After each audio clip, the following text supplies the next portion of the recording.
borders. Mauni ang mga properties nga pwede magamit para sa pag-style sa borders.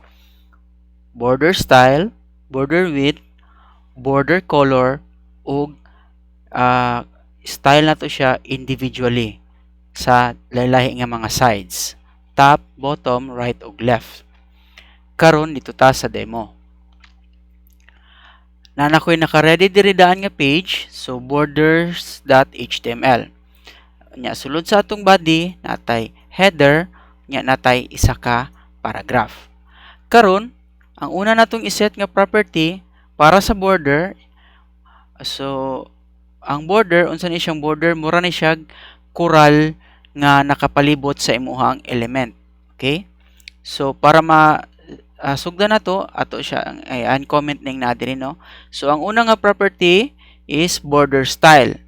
Okay? So sa border style natay nagkalalahi nga values nga pwede iset. So diri na ay value nga pwede na to iset as dotted, na ay dashed, solid, double, groove, ridge, inset, outset, none, og hidden. Okay?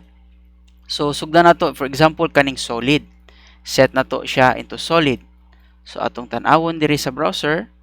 So kung mapansin niyo no nga naa siya naka border palibot sa atong paragraph or sa atong text, which is by default giset na to siya into solid. So napoy lain nga style kaning dotted. Atong testingan ang dotted. So sa dotted na siya gagmay-gagmay nga mga dots nga style. Nya naapoy dashed. Tong tanawon ang dashed. So nga na siya medyo lagpad lang siya gamay sa dotted. Isa pa testingan nato ning double. So sa double inganab sa siya. So double nga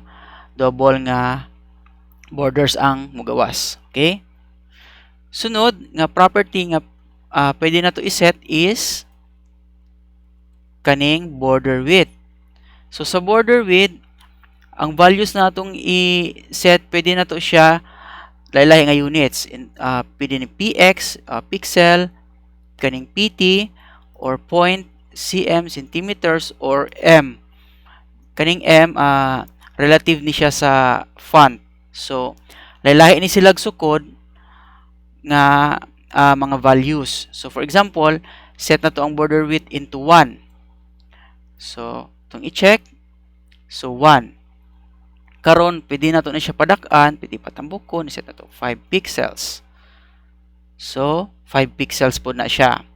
So kung unsa ang width ani, mao pod ni siya ang kabag-on sa linya, maskin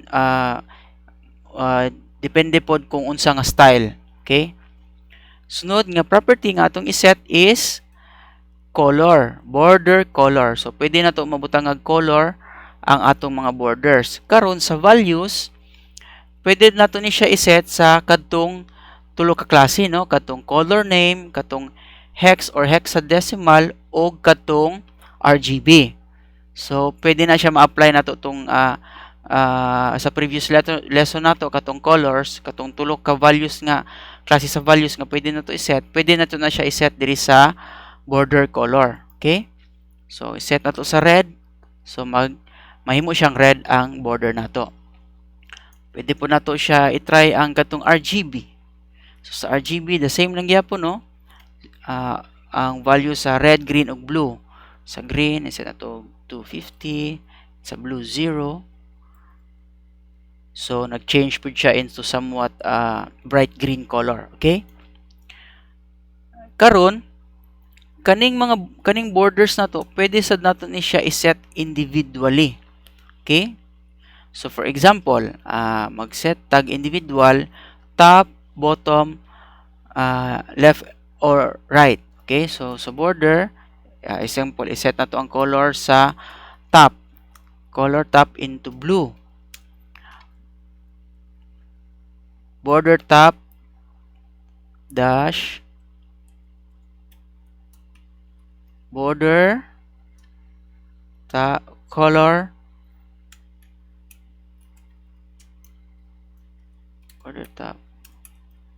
border top dash color. Okay? So, border top color is blue. So, ato siyang i-check. So, kung napansin nyo, no, nga ang top portion lang nga border na himong blue. So, pwede po siya ma-apply sa lahi-lahi nga sides. Okay? So, set na to ang bottom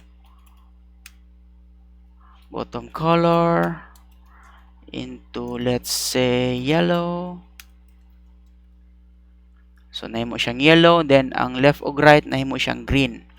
Kay, diri sa taas, before, border color, meaning, ma-apply na siya sa tanan nga sides. And then, sa individual nga sides, mag-set lang ka or i-add lang nimo ning top, bottom, left, or right. So, the same po na siya sa width, no? Pwede po nimo siya i-set individually. Border left, width, set na to into, let's say, 10 pixels. So, atong tanawo, no? So, nag 10 pixels po siya or ning baga po siya. Okay? The same po sa style, pwede po nimo na siya i-set individually. So, let's say, bottom na border bottom style, set na to into solid. So, nag-solid siya nga border. Okay? So, sa border, sa pag-set sa styling sa border, pwede ni siya different combinations, no? Pwede po individual. Okay? So, yung ana pag-set sa or pag-style sa atong mga borders.